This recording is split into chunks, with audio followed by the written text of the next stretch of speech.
Hello, everyone. Welcome to the DMV Business Show. I'm your host, Otto Sevilla, and today I have a very special guest for you. We have Lane Levine. Lane is the founder and owner of A Friendly Bread. Welcome to the show, Lane. Thank you very much.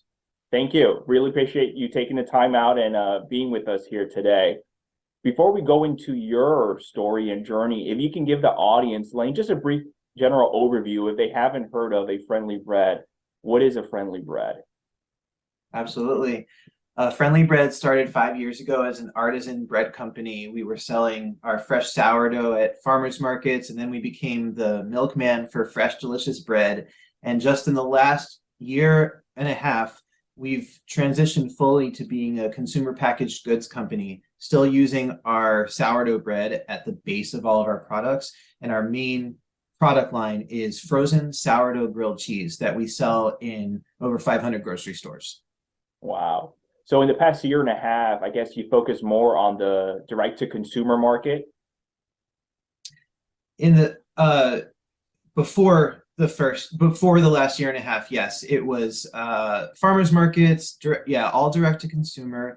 At a certain point for 2 years in there, we were selling a lot of our fresh bread also on the shelves of local grocery stores, like in Baltimore, Eddie's and Gralls and Common Market in Frederick. So we had a foray into being a bread wholesale company as well. Okay. All right. Interesting. I can't wait to get into what led you down this path. But before that, are you from around this area? Are you from the DMV, Maryland, Virginia, DC?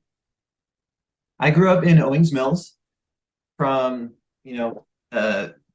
childhood to when I moved away for college. I went to Harvard for undergrad and then moved to New York and California. And I've been back in Baltimore now, not quite as long as the first time, but I've been back for about 12 years. So you missed home then. It turns out everybody comes back home to Baltimore. I missed home, yes. I mean, especially if you went to New York and California. Yeah. By the way, how was it growing up in Owings Mills? It was just kind of boring, It was pleasant and uneventful, I'd say. Okay. I went to Franklin Middle and High School, and just had a pretty good education and just a pretty pleasant life, I'd say. Anything that you remember growing up as far as childhood that interests you, as far as any activities or sports or anything else like that? I played Little League. I played in baseball for a little while there. When I was 10 or 11, I was a star pitcher. My dad had brought me for lessons with a former Orioles pitcher. I took 5 lessons, and he taught me this windup that was very effective, but everybody ended up making fun of because I would cover my whole face, and people would know me as the guy that covered his face when he was pitching. But baseball, and then I was really active in theater throughout high school and student leadership. I was a well-rounded kid. That's good. And then you say after high school, you went to undergrad to Harvard. I did, yes. Okay. What'd you major in there? I majored in philosophy. It was a time before the recession of 2008 when people were telling us, whatever liberal arts degree you get, you'll be fine. There are jobs out there for everyone. If you're smart and go to Harvard, you can make whatever you want of yourself. I ended up thinking that was a bit of a mistake because I got through without ever having to take a lot of real practical courses. You take philosophy and just a lot of courses that allowed you to just explore kind of niche topics, as opposed to ever being made to take an economics course or business course or things like that. Sure. With philosophy, was your idea okay, I'm going to continue to pursue higher education after undergrad and continue, whether grad school, law school, or whatever it may be, doctorate, I don't know. Being a smart kid going into college, I kind of assumed I'd be a lawyer at some point. And philosophy is a reasonable path towards that. And then when you're especially when you're at a elite school like that, the people that you're around when you're in a degree like that are just the best in class in the whole world, and you don't see much variety in terms of profession beyond the impressive Harvard philosophy professor. And so, yes, I thought, okay, this is what I should strive for. Is yeah, I'll be a philosophy professor, but I wasn't very good at it. I didn't get amazing grades, and so I actually don't feel like I had a lot of direction because those were the only examples that seemed to be laid out for me.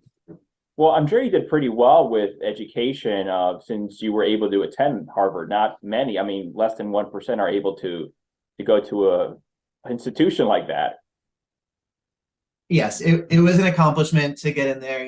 Like I said, I was a well-rounded young person, got good grades, all that.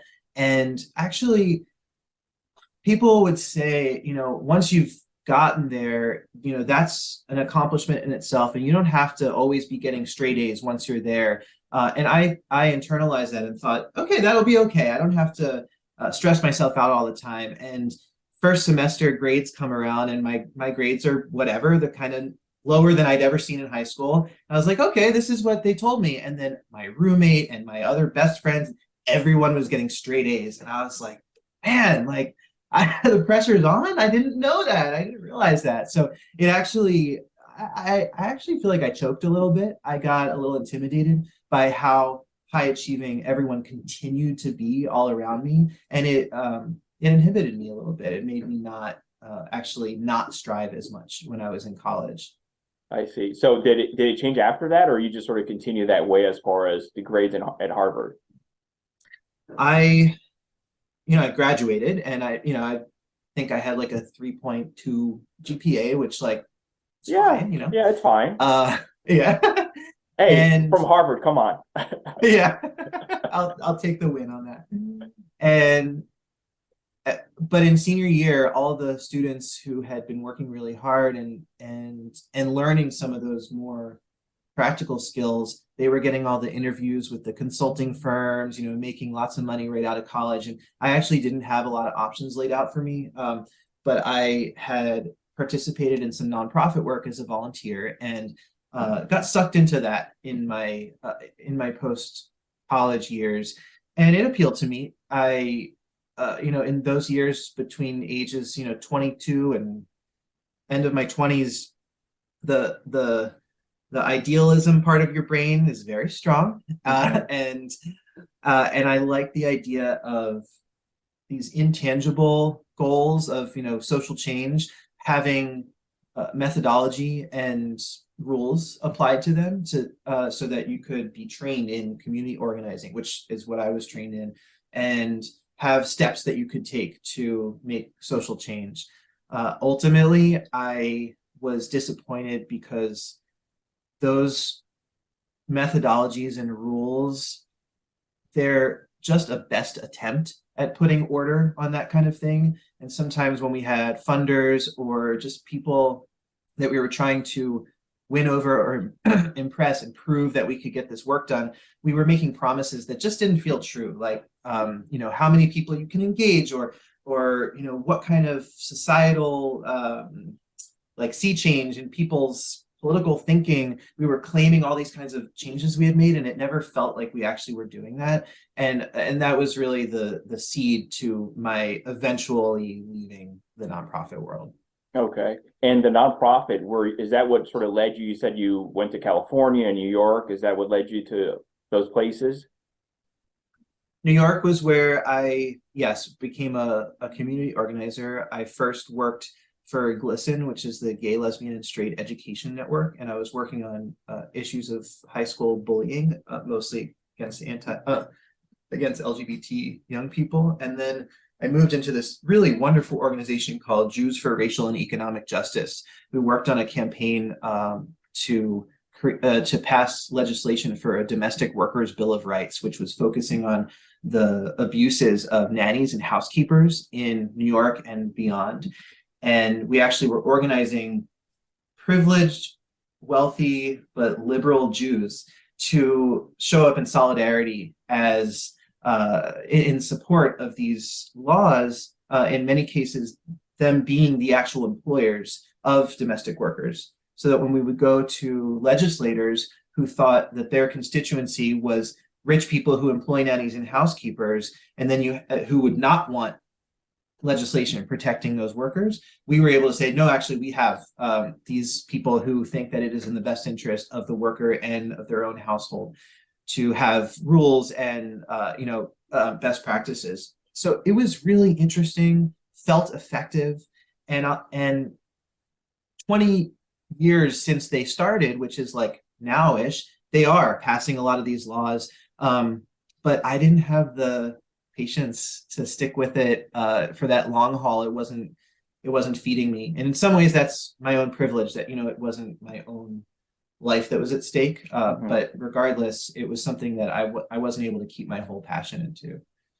Afterwards, is that what led you back to the Baltimore area?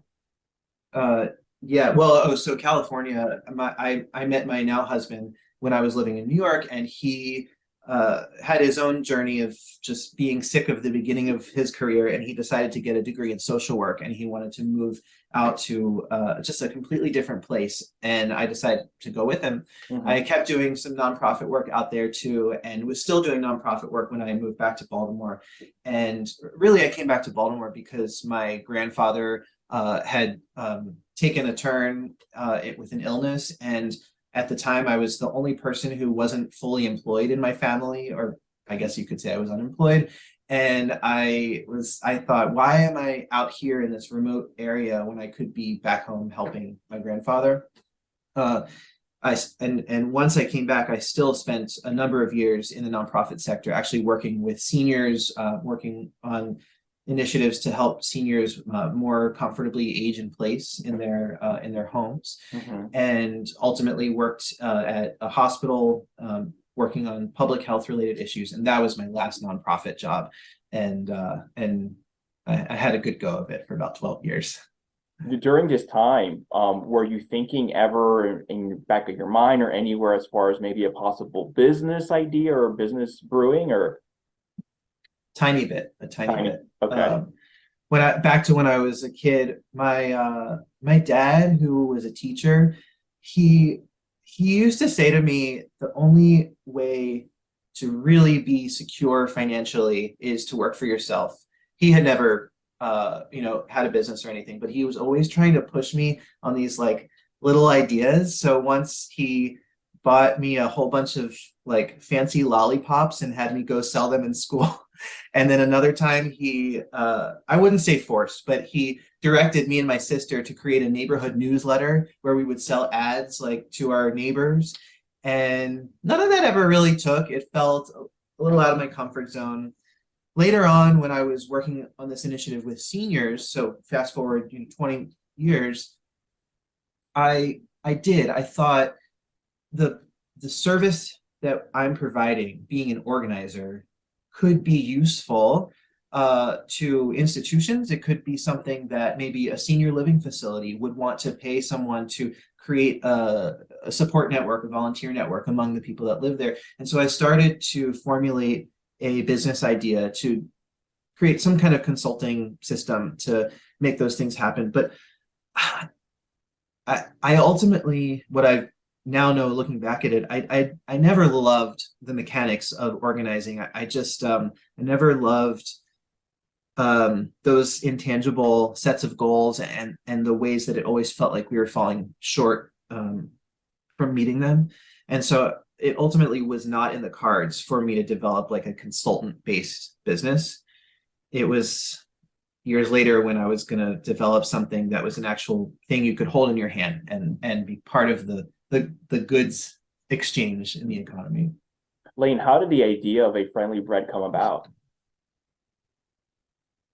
I started baking bread back when I was in California. I used to pick up challah for Jewish, for Shabbat once a week from this bakery that I loved. And they were closed one Friday because it was Christmas Eve. It wasn't a Jewish bakery, but they had great challah anyway.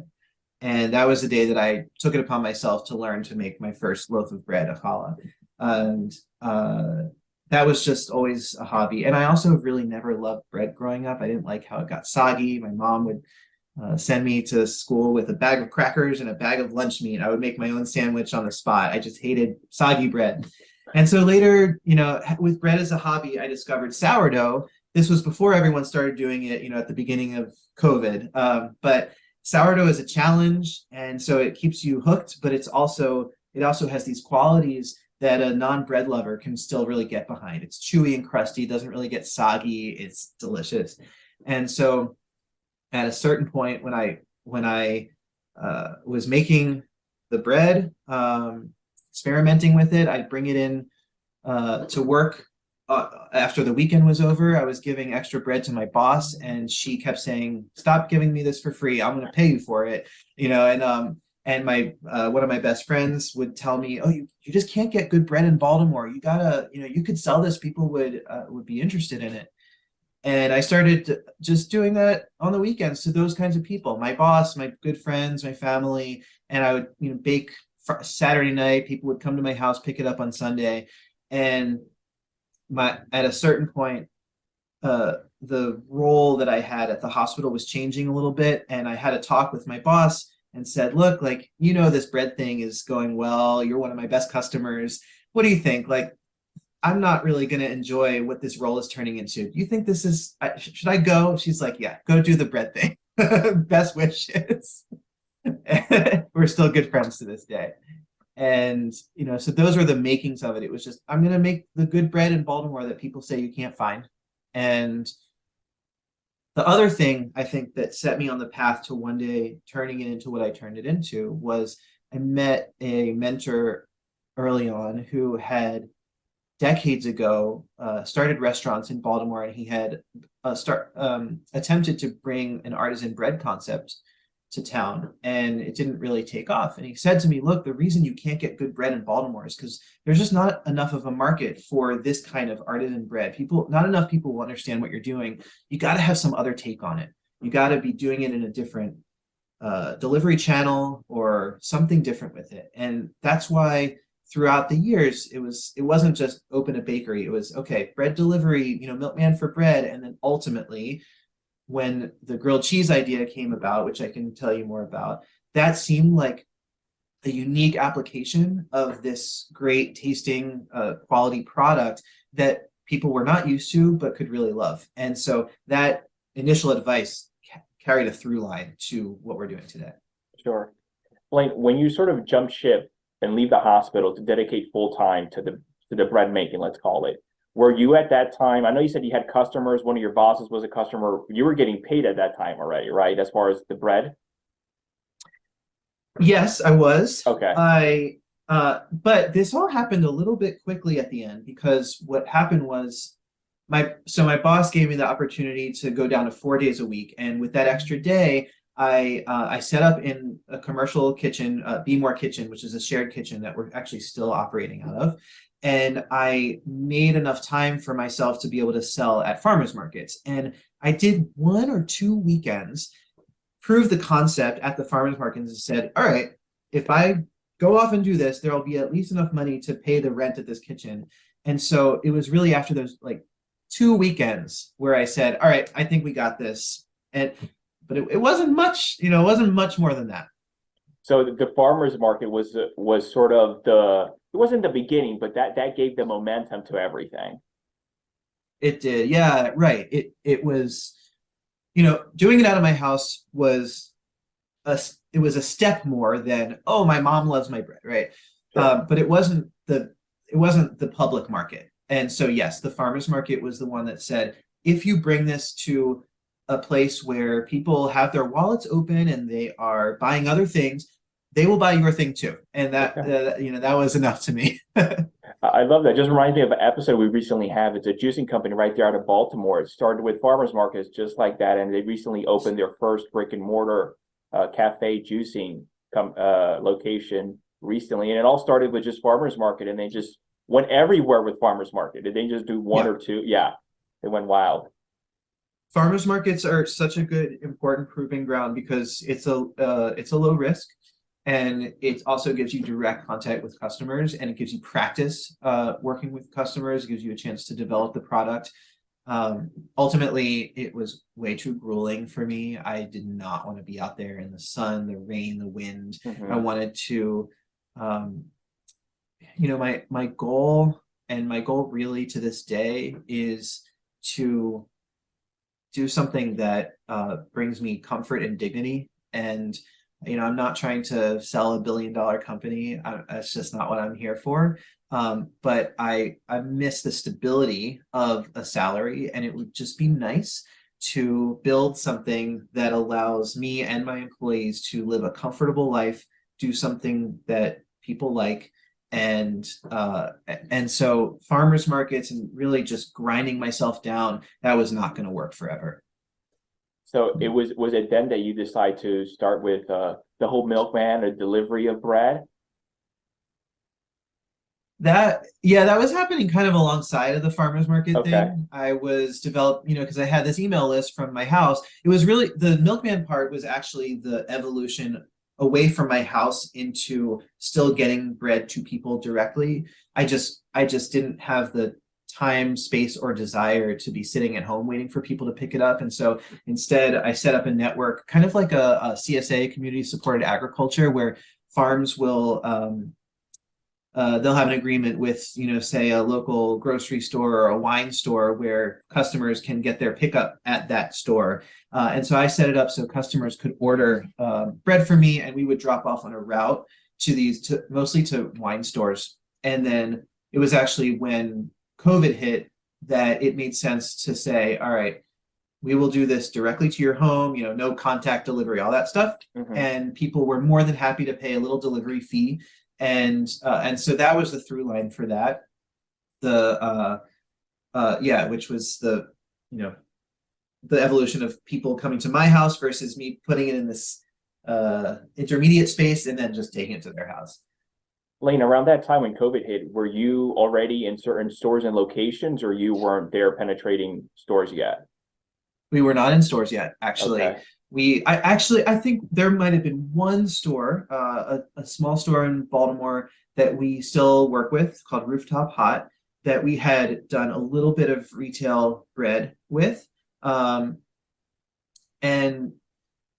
it would, but no, we really weren't. And it was through the trajectory of events with COVID, where in the first couple weeks it was like, I will not leave my house, right? And then it was like, I will dip into this wine store real quick to pick it up. Okay, great. And then it was, all right, grocery stores are a reasonable place for me to try to go. And so we had enough customers. We had gotten some recognition because we got a lot of new customers then. And that allowed me to knock on the door of some of those local grocery stores and say, people like this bread. I'm delivering to people in your neighborhood. Would you like to sell it? And that was, the stores really came about in the maybe the second half of 2020 was where that started. How easy or difficult was it actually getting into the stores and getting shelf space there, whether the local stores or more little, not national, but just larger footprint stores? The fresh bread versus what we're doing now, those are really completely different games, because there was never a desire or hope to get fresh bread in a larger footprint store, because our methods, our artisan methods they just weren't very scalable. And so it wasn't going to be possible to do that. And also we couldn't, distribute widely because shelf life is really, really short. And so it was really about those local stores. And so I would say it was relatively easy. There was one store that the buyer tasted it and he said, this isn't good enough for me. And so then I came back to him 2 months later and said, well, it's selling well in this other store. Can you give me another shot? And he said, yes. And it sold well in his store too. So there's a little bit of making your way there. But in general, people really loved our sourdough bread. We did a lot of different flavors, inventive, inclusions, like, we had an olive bread, we had a turmeric bread, all kinds of very interesting things, and people liked it, but it wasn't good for our margins. It wasn't great business. We were doing in a lot of stores we were doing consignment, and so that meant that we would take back whatever they didn't sell. We got a higher margin there for ourselves, but it was still a lot of waste and just not making enough not making nearly as much as we were when we were doing direct to customer in terms of the ultimate profit margin, and so it couldn't last, unfortunately. Is that where the idea about the grilled cheese came about, or how did that happen? I attribute the grilled cheese to my customers. Back to the farmers markets, they would come back to my farmers market stand and say, here's a picture of this amazing grilled cheese I made on your olive bread, et cetera, et cetera. And then there was a competition at Be More Kitchen called Battle of the Brands in 2019. This was actually before this all the COVID stuff. And it was a community tasting event, and I presented grilled cheese, and I won the contest, best overall at the Battle of the Brands. And 2 days later, I had some that I had pre-made, and I was just reheating at that event. And the pre-made ones that I had left in my fridge at home, we had people over. My husband was hosting a fundraiser for a nonprofit that he was on the board for. And I was actually making grilled cheese fresh on the grill in our backyard. And I was making them, and cheese kept falling in the grill, and the grill caught on fire. So, Oh gosh. turned off the grill, stopped making fresh grilled cheese. But then our guests started opening the fridge and found these pre-made ones. Some of them just ate them cold. Some of them threw them in the microwave.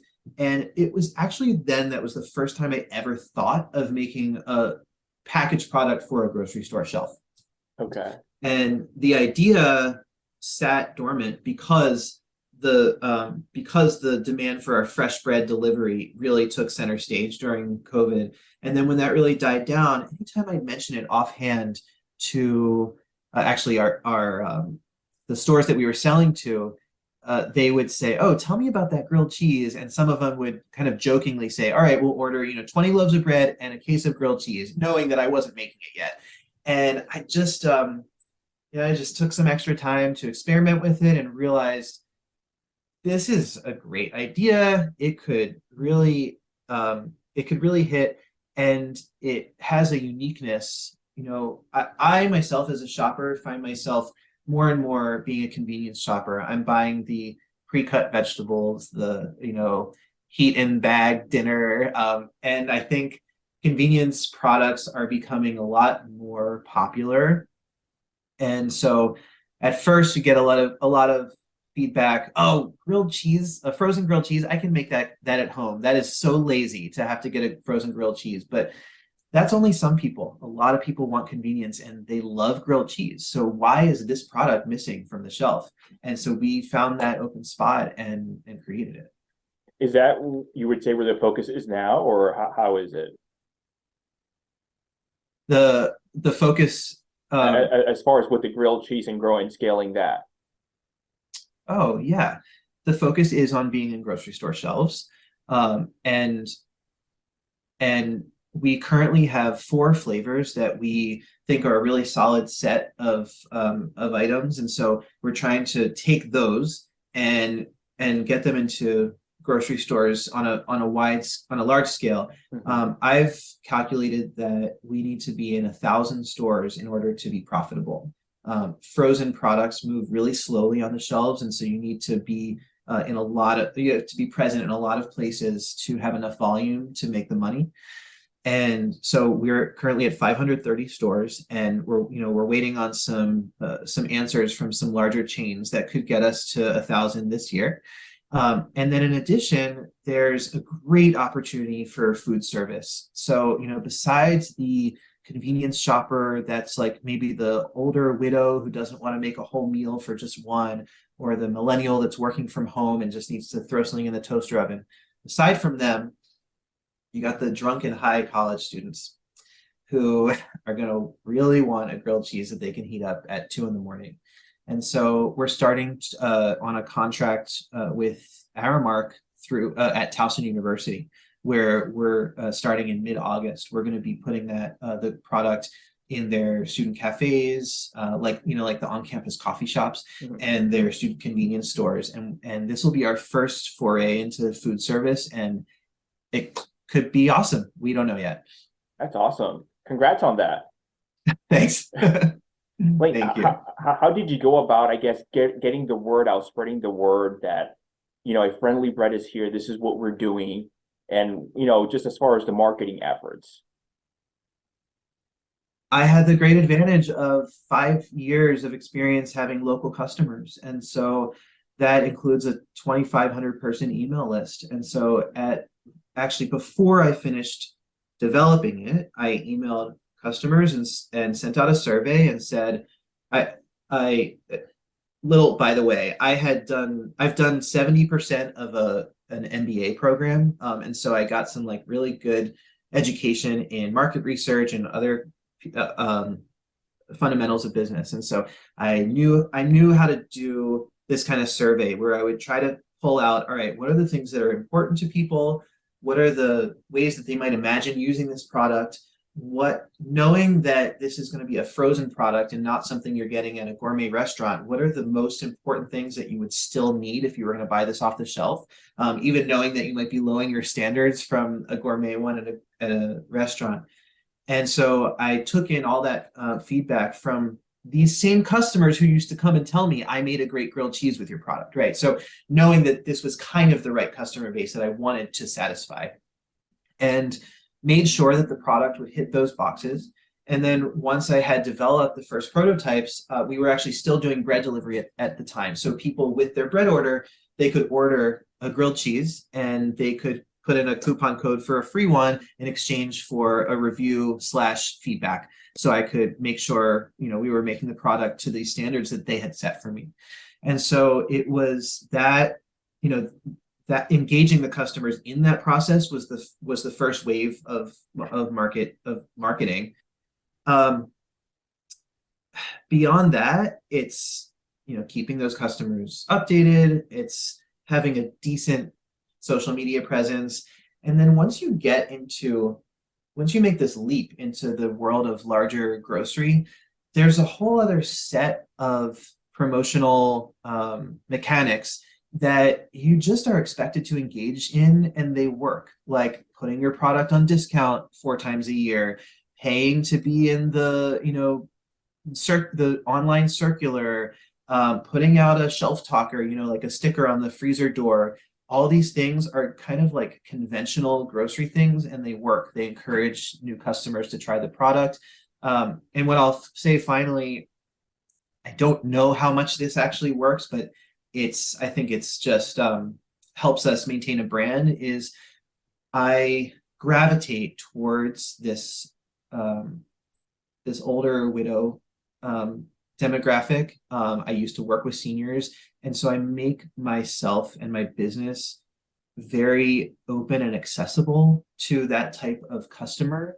I answer the phone. I take long phone calls with these customers. I used to get, calls from customers that were trying to order their raisin bread delivery and didn't know if they did it right. And so like, instead of, some kind of automated response, it was, a 20-minute phone call while I'm driving around anyway, and so trying to just position the brand, we have friendly in the name, in such a way that people felt like I'm either their friend or I'm their grandson or something like that, and trying to infuse the brand with just that general feeling. Sure. I love that, Lane. So from the sounds of it, it sounds like it started with the marketing list, right? And then Yes. doing the surveys from them and then getting feedback from the surveys. Yes. I was going to say, what I love, and I don't see many businesses, unfortunately, whether product or service, have an email list. So kudos to you. That's amazing, because I believe even if you're a restaurant, you should have a list that you should email people who come and visit you. Doesn't matter what you're doing, whether, again, product or service. And that's great that at the beginning you already had that going on. This was a community organizing skill. You had to be collecting contact information everywhere you went if you were doing community organizing, knocking on doors, tabling somewhere. That was so important. And you had to know that getting some busy freelance magazine writer who lives in Brooklyn and has a 5-year-old kid, getting her to take the time out of her day to come to a meeting, to plan a rally for some nanny, I had to be constantly in touch with her, finding all kinds of different ways for her to know why it was important for her to be involved. It's the same way. It's the same thing here, right? Like, Mm-hmm. why should this person who I don't matter in their life, why should they open an email, or why should they go on my website or walk into a grocery store, take the time to find where this random grilled cheese product is? I'm not on the top of their priority list. And so to at least continue to be present in their mind in some peripheral way, that's the only chance you have. Mm-hmm. Are you still using email lists today? I do. It used to be when we had weekly bread orders, people were getting a email full of updates and the menu on Saturday, and then a reminder on Monday every single week.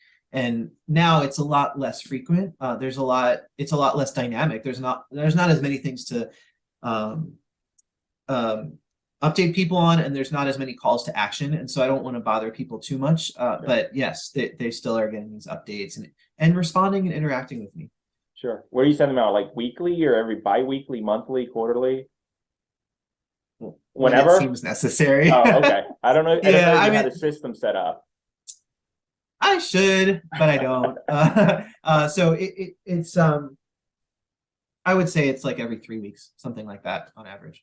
Like, so you mentioned grad school. I know you got an MBA at Smith, Maryland. So where did that, was that always, hey, let me go get an MBA, learn some business stuff, or how did that come about? Correction, I did not get an MBA at Maryland. I Oh, dropped out. okay. Well, you had the intention of, right? Okay, I there you went go. for an MBA at Okay, Maryland. you went for an MBA. Yeah. This was at when I was at the hospital, and in my role, I was trying to create all these interesting public health initiatives, trying to get them. A hospital is not a place where those kinds of initiatives normally happen. And so I was trying to get them funded through either outside grants or convince decision makers within the hospital system that this could, bring more revenue or reduce costs. And I was finding that I couldn't navigate that large system, and I had never worked in a large organization like that before. And so I thought that the having an MBA would help me to become a player in larger corporations and be able to be effective. And so it was really from that lens. But I had already started doing the bread out of my house. And so I knew I could grab pieces here and there to use for my business. And what I also learned when I got there, I was the only one of my cohort that had started a small business. Really, everyone was there to use the program to either climb a corporate ladder or transition to a different company. And so while that was a tiny bit stifling because I didn't have people that were sharing my same experience, it was also nice because they were always willing to make their class project about my business. Let's take this little project that Lane needs figured out and help him solve this problem. And the day that I came into class, sometimes we could make announcements at the beginning of class, and I made the announcement that I was leaving my job to do this business. Everybody applauded for me. It was not a competitive place. It was a supportive place. And so I ended up using as much as I could from the MBA education for what I do now. But I don't know if these sound like excuses, but the higher level or later stage electives in that program, they became so far removed from what I needed for my business, so far removed. And sometimes I would have to travel to DC for the class, and it just became really not practical to keep doing the program as I was building this business. It's a little ironic, to leave a business program while you're building a business, but it never seemed to, semester by semester would pass by and I'd be like, it's not making sense. I can't sign up this semester. And then I just finally dropped it. Yeah, no, I get it. I understand. What would you say drives and motivates you? It was kind of like what I was saying about just that I want to build a life of comfort and dignity for myself and others. Having worked in the labor rights capacity before, and it's really important for my employees to build a life of comfort and dignity as well. I seek to have positive relationships and leave interactions feeling good. I don't believe that I'm here to change the world. I don't believe that I'm here to change the food system. I just, coming into this, I saw a lot of other small micro businesses. When they would start, they make, all kinds of claims. Everything's organic, everything's freshly this, everything, we donate this much percent to this. And my take on it, after having been through that life of we're making all these promises about how we can change the world, my take on that was, let's wait to see which promises are achievable and important to my customers and to me, and then let's make those promises. And so, at first it was the bread's good, buy it, and actually my dad helped me at a farmer's market really early on, and he was talking to a potential customer, and he was like, everything's organic, local. I was like, Dad, no, it's not. I'm sorry, it's not. Because you kind of just like assume any new small business is going to do that and make those claims. And I was just like, I'm just not ready to make those promises. And what I ended up doing was still not making those promises, but the promises I make now are employees get health insurance. We are promising by the end of this year a $25 an hour wage for all employees. Our current starting wage is $22 an hour. Those are the things that every single day matter to me deeply, and I know I can deliver on. And so it's about, it feels simple and small. Just be good, take care of myself, be comfortable, and don't hurt people. Sure. I get it. You just mentioned your employees. I'm sure when you started off, you were doing everything. You were wearing all the hats. How does your team look like today?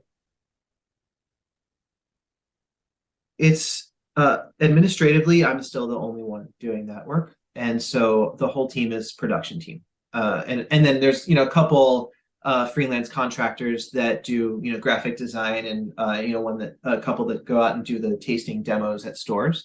But really that's what the team is. It's a production team. And I early on, when I was doing it myself, one of my first hires was a salesperson, because I thought, I don't know, from my business perspective, I was like, all right, let's just go pound the pavement, and my community organizing perspective, let's go pound the pavement. Let's get people interested in this. It didn't really work. People would tell me over and over again, you're your best salesman, at least very, early on in the early years. And it was true. Like I couldn't break through, and I needed to have production help. I didn't need to have sales help. And so I abandoned that. And for the last few years, it's just been me administratively and the production team. So we have 3 full-time bakers. Our current system is we spend the beginning of the week baking bread. Wednesday is a transitional day where we slice the bread, slice the cheese, and get everything prepared to make grilled cheeses. And then on Thursday and Friday, we have a 4-person part-time crew that joins the full-time bakers, and it just becomes a grilled cheese assembly and packaging assembly line. That's great. Are you still out of the commissary kitchen, or do you have your own place now? We're still at Be More Kitchen, but our intention for the last year and a half has been to move, and it's as I'm sure you know, very hard to find the right commercial space. So we are working on a purchase negotiation for actually a former 7-Eleven, which is already built out of to food standards, and it's just taking a while to finish that negotiation. But I'm so excited for when it happens. That'll be great if that goes through, Lane, because you'll have that retail exposure. I don't think we're going to do that. It's a possibility. Oh, you're not? Okay. I've never really, back to the farmer's market thing. Sure. I just don't want to stand there selling stuff, but it's true. It's possible that we could have a window where, when we're there, we'll heat up a grilled cheese for you. It's not really the intention, but it is a possibility. Yeah. Okay. Now, the only thing with 7-Elevens, you still would probably have to put a hood and everything else, though, because they don't have that. So this is your knowledge area, I assume. Yeah. So yeah. only need ventilation for our ovens, and the ovens that we'd be getting are rotating rack ovens that usually have their own pipe leading out. So we probably have to cut a hole in the roof, but not build a whole hood, because Oh, there's that's great. no other, yeah, there's no other open flame activity that's happening, and so Mhm. I'm really thinking we can avoid that. Okay. Well, good Crossing my luck. fingers. I hope it all goes through. Thanks. Thank you. Now, if someone came to you, Lane, any business, and they said, Lane, give me some pointers, some advice. I want to start my own business related to your industry, maybe not. Any nuggets you would advise that person? I mean, the simplest, seemingly silly advice is just keep going. You can't win if you stop playing. Like it, and I know that's a lot easier said than done when money becomes tight. And sometimes you just cannot figure that out. But I kept going even when money was tight, and things, came together at certain times, sometimes lucky, sometimes, whatever. But I think that's one really important thing. Another thing that I feel has benefited me is to always be so easy to work with. When someone is ignoring my emails, or if someone responds angrily to something, it is so often not because I did something wrong, or it's so often not a permanent anger. It's always circumstantial. And so being able to say, like I was saying before about my grilled cheese is not the top of this person's priority list, being responsive to me or being kind to me today is not that person's most important obligation, right? Hmm. Whatever, there's 1,000 million things that could be going on. And so being consistently good to work with, not clapping back, not, whatever, anything you might want to do that, makes you feel a little bit better about being ignored or treated bad, just do not do that thing. It will be so much better in the long run because you will bring people closer to you. And I think usually I would say that benefits me intangibly in the long run, but sometimes tangibly, right? It's like I choose, instead of having that negative reaction, instead I choose to, actually, in one recent example, chose to not just like let it roll off my back, but actually say, I'd really like to talk to you about how this interaction went. Can we discuss it? As opposed to just like, you know, sending that person out of my life. And then that person, had like, free ideas for funding opportunities for me, right? And like if I had cut off that conversation, I would never have known those ideas or those possibilities, right? So that's a tangible way, but mostly it's just about, it creates longevity. It just means that over time, more people will want to work with you rather than fewer people. I Sure. think that's No, been a really important thing for me. that's all great advice. Thank you. Speaking of the first one, as far as not quitting, even when going through hard times, it's not easy having a business, being an entrepreneur. Was this all this was bootstrap, self-financed, self-funded, or was there investors or any financing involved? I'm in a lot of debt right now. The first couple times I got money to help me, it was from family, my grandmother and my in-laws. And and then there were times early on when I thought I could go to a bank, but I was, way, way too new, and rightfully, like I hadn't proven long term any concept. But um I have to say that, the financial assistance that came through COVID, in some cases was a nice to have, and in some cases saved me completely. And not for the normal reasons, like I didn't have to shut down like a restaurant had to shut down. I just am a business that has had trouble. So when that COVID money saved me, it wasn't at the beginning of COVID. It was like when it came through, 2 years later when I was having money trouble, not Mhm. related to, and so I've worked with local lending institutions like Baltimore Development Corporation, Baltimore Community Lenders. I'm paying monthly payments on all these loans. But I still own 100% of the company. I have no investors. I feel that as a solo entrepreneur, solo founder, I feel that I want to hold on so tight to that. I've worked so hard and gone through so much on my own. I'm just, you'd have to work really hard to convince me to share it with somebody. Speaking about this, every business has setbacks. You were just mentioning, loans and all this and debt. Is there any favorite fail that you have had? And if so, what did you learn from it? It seems minor now, but there was the great Rosh Hashanah round challah incident of 2019. So on the Jewish New Year of Rosh Hashanah, instead of the braided challah that I talked about in the beginning of my story, it's a round one, and we were doing a special apple cinnamon round challah because apple and honey are symbolic pieces of the Jewish New Year celebration.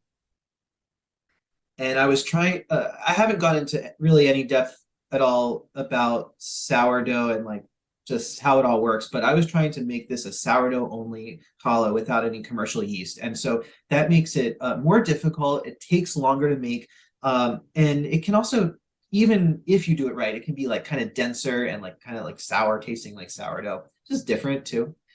And I just hadn't done enough testing, and I didn't give myself enough time for the volume of orders that I was going to get. And we baked them, and like, I don't know, we had 100 orders or something, and every single one came out gummy on the inside. Like it was almost, not almost, it was not fully baked.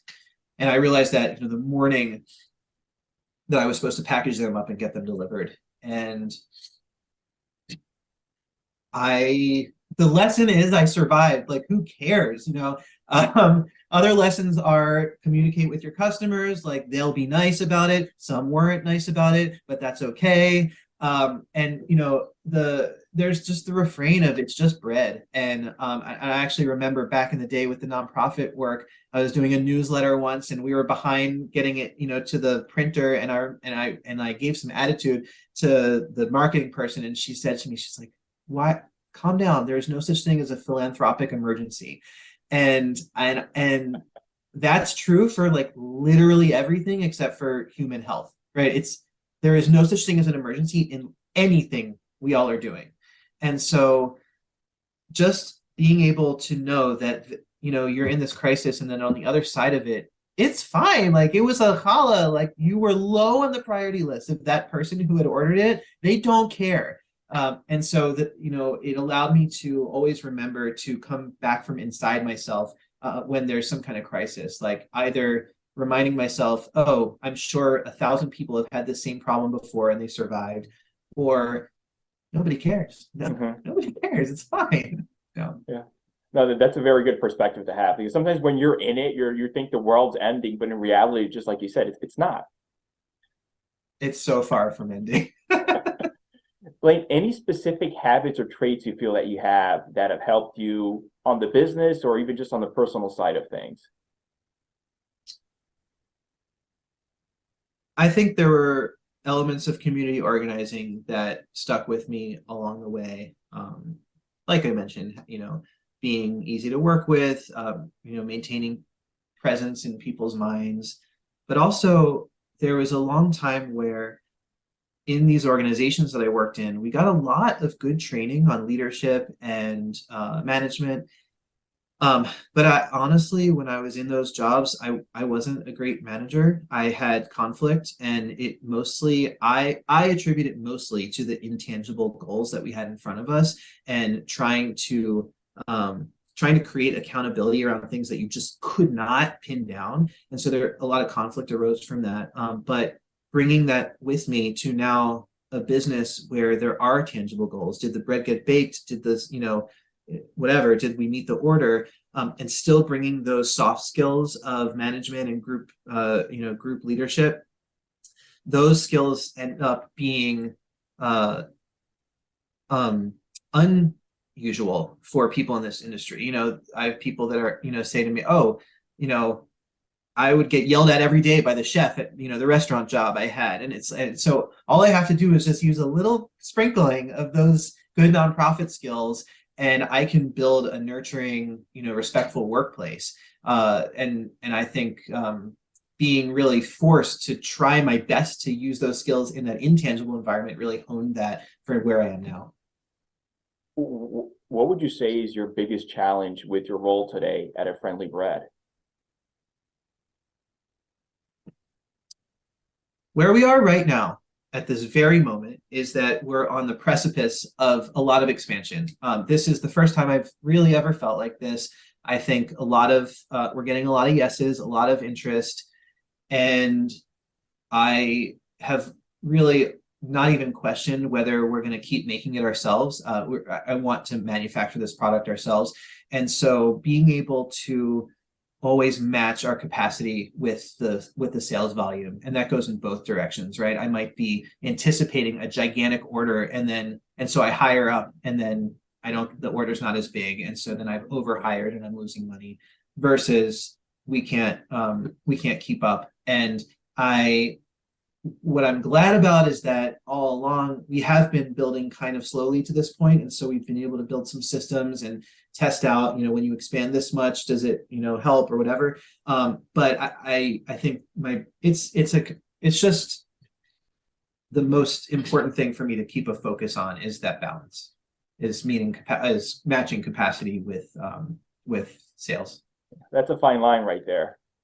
Yeah, it really is. I mean, I hope that one day at a certain scale, it won't matter whether you hired one extra person, because you're still sailing along with a good profit margin, and that one extra person on the line, like, that's not going to make too much of a difference. But at this stage, that can be a way of an overcorrection for what you need. Sure, of course. Coming to an end here soon, what do you know now that you wish you would have known at the start of your business career?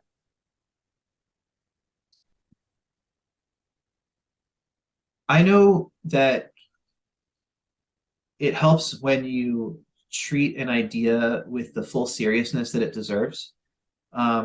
When I first tried out making the grilled cheese, I did do a few of them in 2019 before COVID hit, and I didn't know whether it was going to work, and so I really didn't put a lot of effort into it. I wrapped them in parchment paper and taped it with one of my stickers. And it just looked kind of stupid and ugly, and I didn't really think about it a lot. And I think when you take an idea seriously, then the people that you're trying to reach take it seriously. And when you treat yourself seriously, other people treat you seriously. And so I think I could have moved faster. Not that fast is, so important, but I maybe would have, if I had moved faster, I could have maybe lost less money if I had taken everything seriously and done it in big, attractive chunks, as opposed to just like, here's a grilled cheese, do you like it? And so I think I know now that whenever I do the next initiative, it's got to look good, be smart, be bold. And I think what goes along with that too is the financial planning too. It can't, it seems so obvious now, but you can't just like put the thing out into the world and then create the financial viability around it. Part of putting it into the world is that it has to be put into the world with a package of financial viability, right? We know it'll have this unit margin. We know that it'll reach profitability at this point, and it just has to be done with seriousness from the very beginning. You were just talking about the growth that you're facing right now and that fine line and balancing it. What does the future look like? What are you most excited about the next couple of years? I am excited about passing a threshold. Honestly, I've been losing money for so long, and it sounds a little bit simple, but I'm just excited about reaching profitability where we can be a business that can just kind of like be cool and not worried all the time. Like I said, I want comfort and dignity, and that comes along with feeling like, okay, we have created something that has a structure and that works. That's exciting to me. Of course, I love love seeing my product on a shelf. That is such a cool feeling. It's so awesome. And so I'm excited to see us go into more stores. And I'm excited to get more calls from widows that love my product and want to talk to me. You know, that, you know, I want, I like the love, I like the interactions, and I like it. If we start to become really profitable and it really works, that's not going into, you know, a yacht for me. That's going into continually increasing my employee wages. And so I'm excited about creating deeper dignity for everyone around me too. Sure. Lane, when you're not busy working and running the company, what do you like to do for fun in your free time? I lost a lot of my hobbies over the past couple of years, I'll tell you that. But I've started gardening again. I'm growing potatoes and garlic out in the back. I like anything you can dig up when you're harvesting. I just strum some chords on my guitar and sing when my husband's either washing dishes or doing his notes from his therapy practice. We have, you know, nieces and nephews in town, hang out with them. And I used to sing in the Charm City Labor Chorus. It was a chorus that sings union songs and civil rights songs. And maybe one day I'll go back to that. So that's a few of the things. Maybe you need a jingle or something. I don't know. You're right. You're Starting right. I do need a you. jingle. Come on. A friendly bread jingle. That seems really necessary. You're right. Leah, if people want to learn more about you, find more information about you and A Friendly Bread, where can they go to, please? Our website is afriendlybread.com, and then we're most active on Instagram. And then just in terms of where they can go pick up the product, we've launched in Giant Food, which is all throughout the DMV, as well as a Giant Company, which is the other chain in the Pennsylvania area, and then also in the Fresh Market, which is in 22 states, 160 locations throughout the East Coast, all the way towards Tulsa, Oklahoma, and a bunch of the local independent stores in the Baltimore area. Awesome. Lane, thank you so much for coming on today. Absolutely. I really appreciate you having me. Oh, my pleasure. It was fun. Take care. All right. Thank you.